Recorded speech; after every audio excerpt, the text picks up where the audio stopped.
is waiting on fries. That you don't get it? What do you mean you don't get waiting on fries? Hopefully the customer never hears waiting on fries, but all this time on the entree and it's perfectly executed and then you're It's like, ready to "Fuck, go." I forgot to fire the fries. I just always use that when I forgot to put somebody's order in, and I was like, hey, I'm just waiting on the fries. It's gonna be 2 more minutes.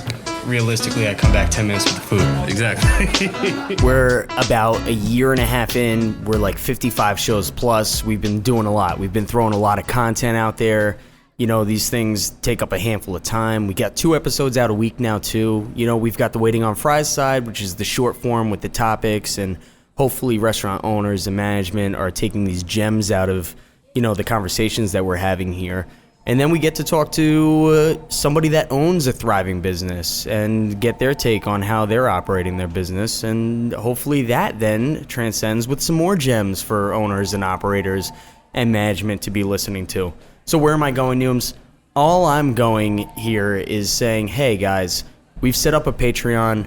It's patreon.com/waitingonfries. And if you want to support the show, we'd be super grateful for that, of course. And I think as small as $1.99 a month could actually help contribute to getting the show mix down. We're putting hours in here, guys. And Justin now wants to add some more work on us and say, hey, we're going to do video tours of the people that we're talking to. And we're going to check their places out with videos so we could paint the picture of what people are listening to. And You got to what the paint a place pretty is picture like. so people want to go and eat that food that they're selling. So check out the patreon.com/waitingonfries and go hit a tier, man. Thanks. Seriously, thanks. Cheers. Cheers. We've got a lot to talk about, right? We do have a lot to some talk real about. passionate topics that I think are being discussed today. I like how you called it passionate and not stubborn. No. We're not going there. We're not going with all that. Here's the thing. There's a lot of information out there, and now we're in New York, Connecticut. I guess we could even call this Jersey area, tri-state. And By the way, Fairfield County is officially the cutoff for the tri-state area. nice. I'm actually glad we solidified got some that. DMs after last week's episode. There were some DMs. Some people reached out. They said, "Tell your boy Fairfield County, and below is tri-state." There you go. I love it. I'm glad we got a hard line in the sand. But with all this information that's out here, it's really hard to kind of understand it. If any of you have actually gone on these government websites for your state just to see what the COVID restrictions and laws are, it's like reading hieroglyphics. I wouldn't say it's like reading hieroglyphics, but it's definitely like trying to find a needle in a haystack in terms of picking out the useful, accurate information out of Like, just what a are bunch you of junk. actually allowed to do, or not allowed to do, or supposed to do? And when can you do it all? And it's poorly updated as well, because you go in and you click the thing, and they show you like the stuff from March. Yeah. From last March. March last year, exactly. And instead of just like taking that off of the site and putting the new stuff up, The they useful leave it information? on, and then it's a timeline of things that have happened. It's like, well, this was what it was like in March, and then this was April, and then you And scroll it's down. a very sloppy separation because when I was on the website the Super other day, they unorganized. even forgot to put one of the dates at the separation area. And I was looking at the rules and I was like, wait, this is the old rules. Like, Right. why isn't the date there? That's and they the just thing. You could- updated all this new stuff on you top. can very well click, COVID reopening rules and stuff like that, and it takes you to the old rules, and Right. it'll say takeout only. We're like, oh, well, wait a minute, I thought I thought we were past that. So one of these like discrepancies that has come up, and we're just looking for information on it just to double check and make sure we're not, throwing incorrect information out there either, is that New York could then open at 100% if everyone inside has their vaccination, versus if they don't all have their vaccination, then they would be open at 75% capacity.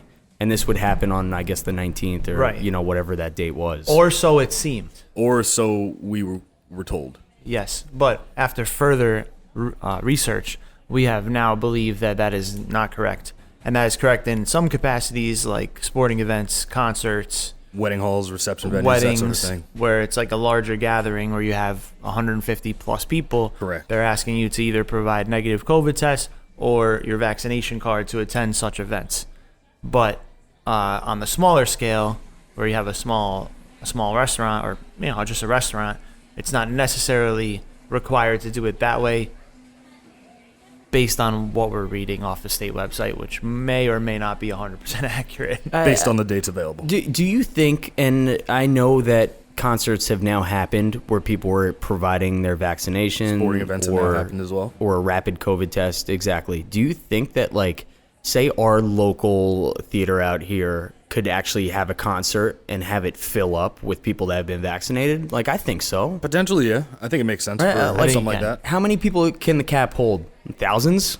Couple? Couple thousand, You I think. could, you could definitely fill up the Capitol. I don't know if you could fill Yankee Stadium. Well, I'm not. No, actually I don't know. you can, you? because We got a lot of they people put here. up that like 500,000 people in New York got vaccinated. So Yeah. Right. none of those venues hold 500,000 people. So Sure. So And there's sporting events taking place at Yankee Stadium right now. right, but they're just not at keeping- 100% No, capacity. no. listen, I'm almost fully vaxxed, right? I'm doing this for the reason of getting that passport because I feel like that's going to be your get out of jail free card you wanna / do do whatever things. you want. Yeah. Because I want to be like a person amongst the people, you know? My issue with this whole thing, though, is not necessarily whether you get the vax or not, or whether if you believe in the vaccination or you don't believe in the vaccination or whatever. You know, all those political / misinformed / whatever you want to call the vaccination debate aside, I have a problem with creating a law that eliminates one group of people from being allowed to attend an event, right? Because what you're doing is creating a class, Yes. separate class of people, and then saying this class is allowed, this class is not allowed. You're segregating people based on their You're medical like, history. the way you make it sound, though, like this is not as crazy as you guys keep on pitching this. Well- you're making it sound like we're making people wear stars on their chest. I didn't want to say that. Like, no, but, but I mean, you're being asked to carry around your little vaccination card. sure. You want to But, go like- somewhere, pull out your card. Again, it goes into when it trickles down to the hospitality effect. For some reason, saying at Yankee Stadium to me it's not. I don't know. It doesn't sound as bad. But plus, I guess they have vaccination. What I read at Yankee Stadium is they're doing a vaccination section, Yeah. and then an unvaccinated section, Correct.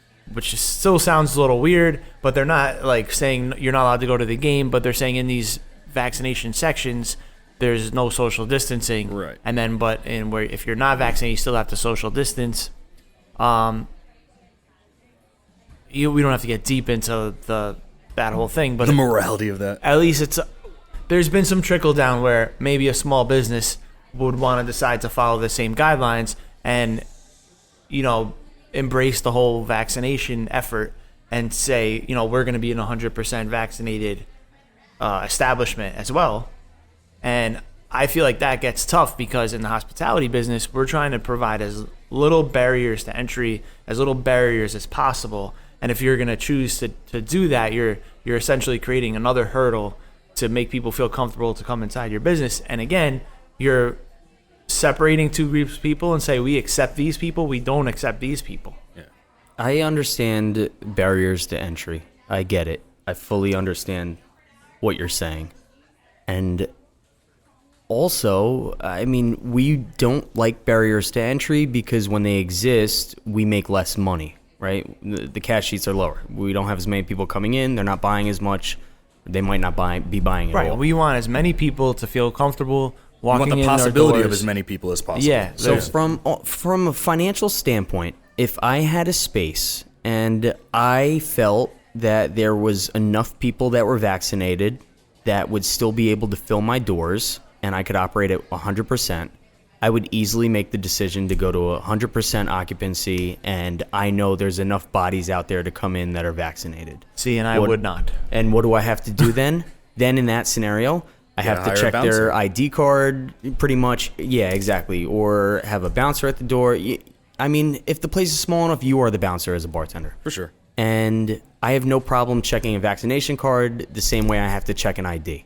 It's normal. We're always asking somebody to pull something out of their wallet just to verify that they're of the age that they are saying they are. I understand why you say that, but it's like federal drinking law, so you have to check an ID.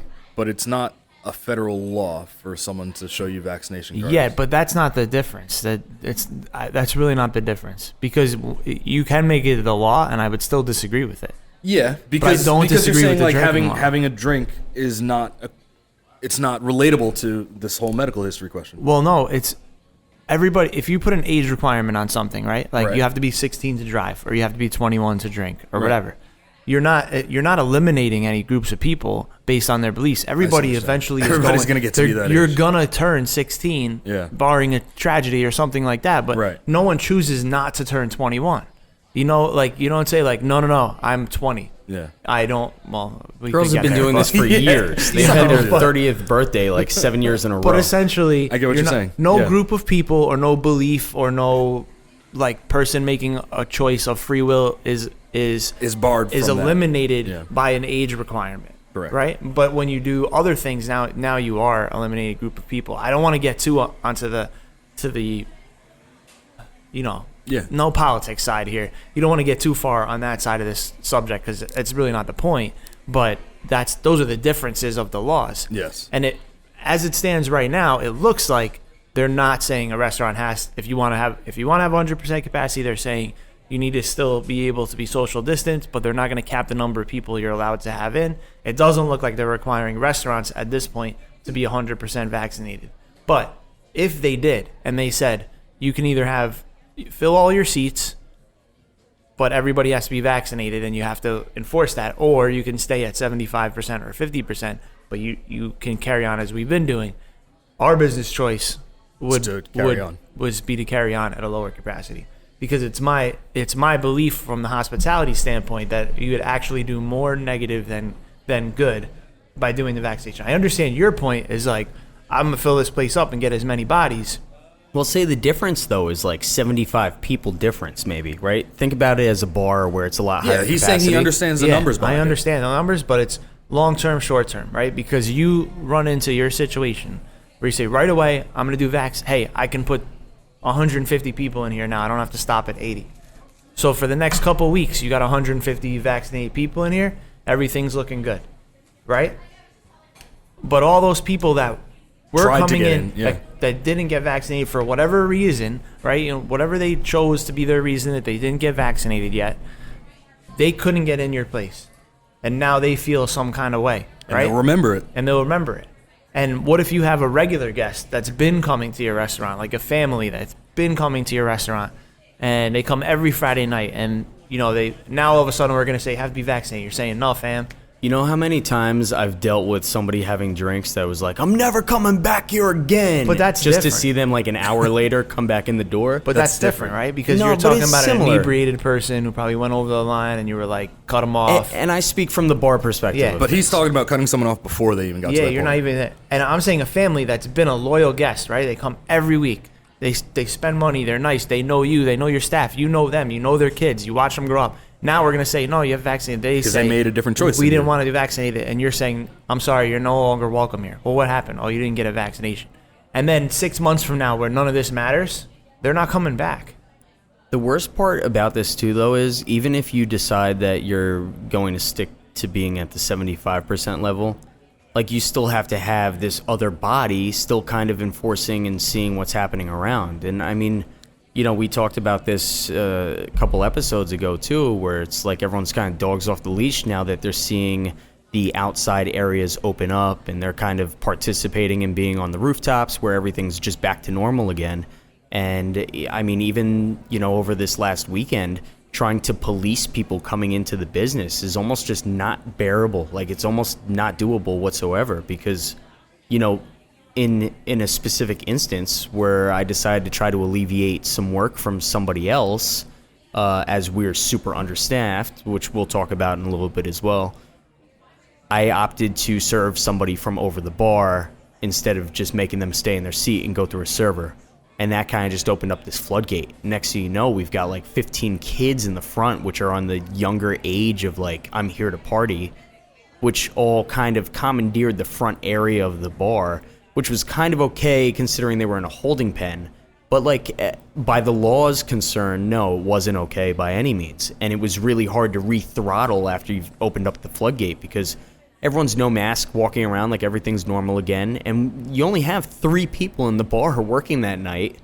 You can't run around and So it sounds like you babysit. guys really need help to corral the people. And to get help, though, you have to make sure that there's money on the balance sheet to be able to say, hey, we can hire more people to help do these things. And then furthermore, and again, we'll talk about this in a second, there's just not people. So it's a really hard decision to make if something like this did go forward, where you can opt to be at 100% if you are at vaccinations, or if you're going to stay at 75% without the vaccinations. And if you're somebody that decides that you're going to stay at 100%, you might see a decrease in sales happen if you're looking at your metrics, kind of from turning people away and knowing what's happening in your business.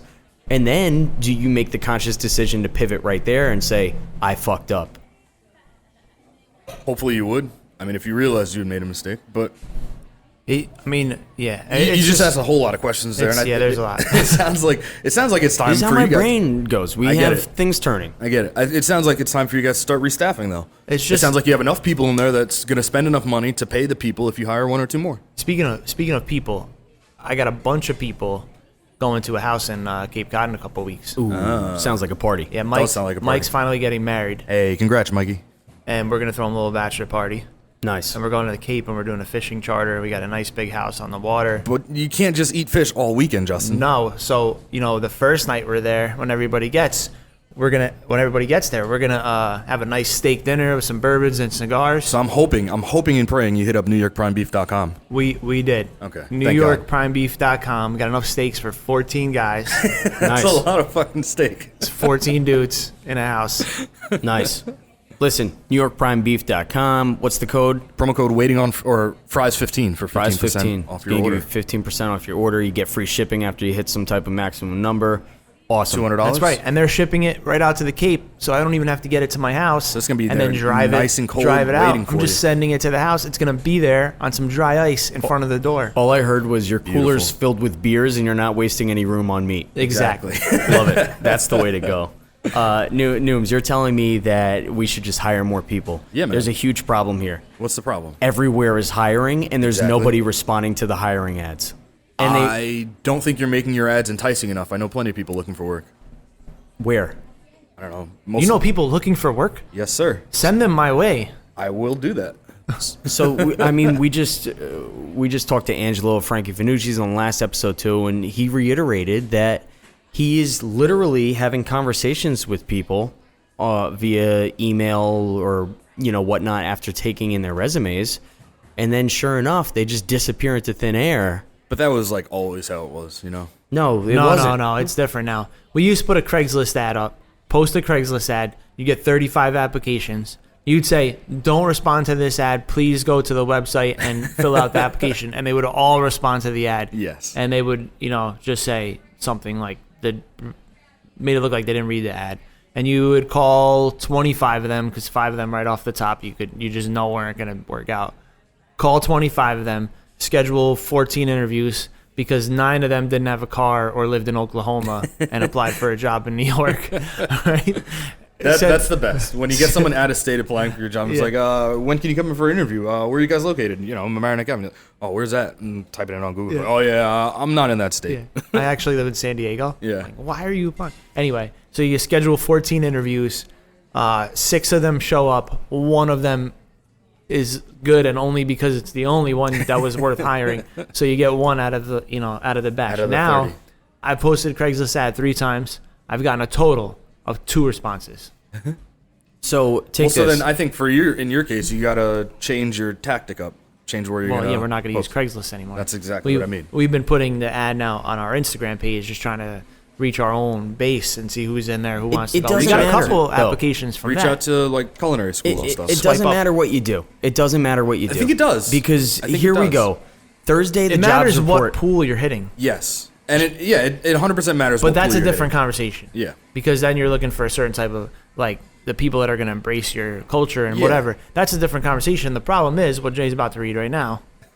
Is that the jobs report came out for April on Thursday, and it was extremely disappointing because all the economists, they were forecasting that there was going to be 1 million jobs added in April.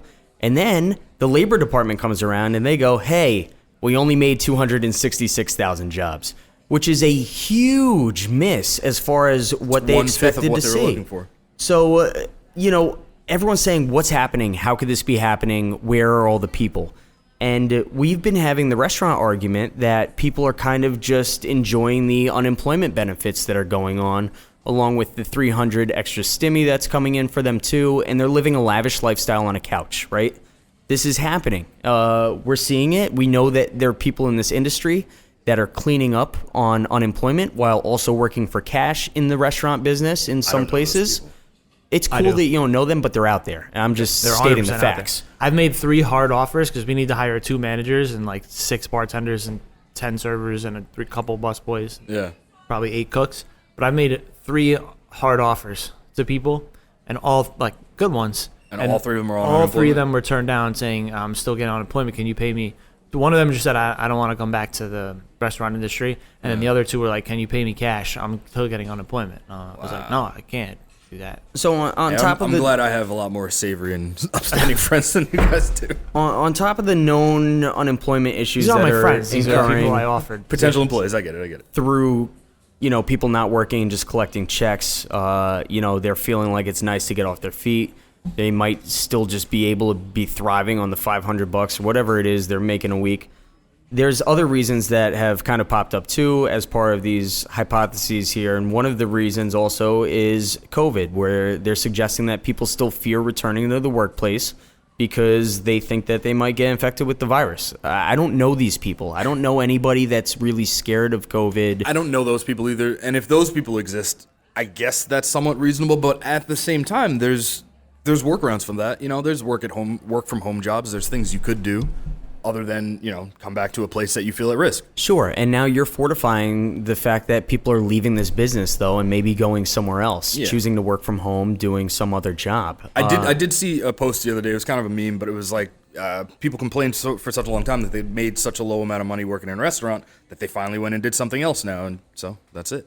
Now, And I'm sure that applies to some people. the last hypothesis here, though, too, is that there's now a skills mismatch, and that's a result of people shifting jobs and going elsewhere, where restaurants don't want to just hire somebody that they can't hit the ground running without. Like, we don't have time to train anybody right now.